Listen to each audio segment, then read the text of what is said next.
Day 33, still around Denver. So in the morning, I set out to drive on Highway 70 around the area, and I figured I'm bound to come across something interesting. And lo and behold, about half an hour out of town, I see a sign for something called the Buffalo Bill Museum and Gravesite. And for some reason, the name was somehow familiar, but I thought it was some kind of famous outlaw. So I turn off the highway and I get to the museum, and I discover a whole fascinating person by the name of William Frederick Cody. Raised in Kansas, and his father was anti-slavery advocate, and he was stabbed because of it and died because he never fully recovered from his injuries. So at age 11, William was left to be the main provider for the family.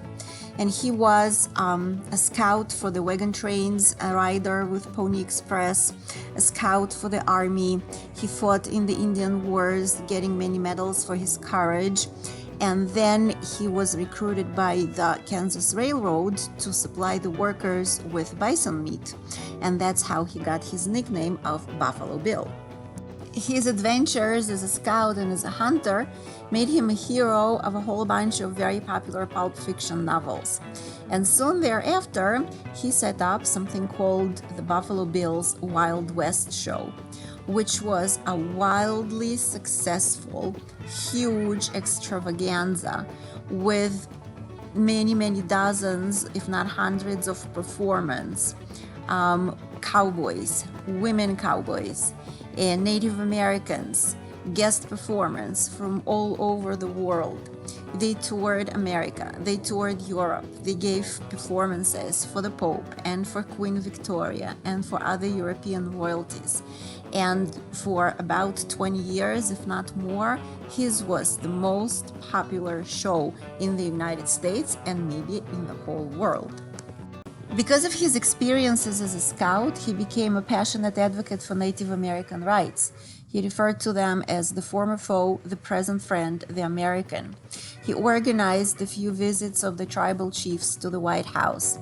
After the Wounded Knee massacre, when the government troops slaughtered the ghost dancers in South Dakota, he took the remaining ghost dancers on a tour of Europe with him, out of the government's reach.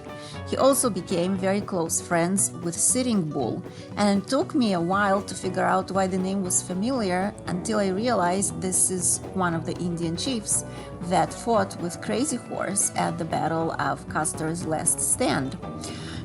The Lakota tribe had a special name for those who participated in his show, those who perform, and it was considered to be an position of privilege and honor. He was also a strong advocate for equal rights for women. He employed them as performers in his show, like Annie Oakley. He paid them the same as any other performer, and he insisted that women should be afforded voting rights and equal rights in any sphere of life. Throughout his life, he had a whole bunch of failed business enterprises, and even the Wild West show itself at the end was not doing too well. So his great fortune dwindled down after he was trying to make it in the movie business, and after he founded a town of Cody, Wyoming, and tried to build a dam on the Shoshone River there. And in 1917, Buffalo Bill died in Denver, where he was visiting his sister. His body lay in the state capital, and about 25,000 people showed up to say goodbye to him and to see his coffin being brought through the city streets. And he was buried on Signal Mountain, overlooking Denver.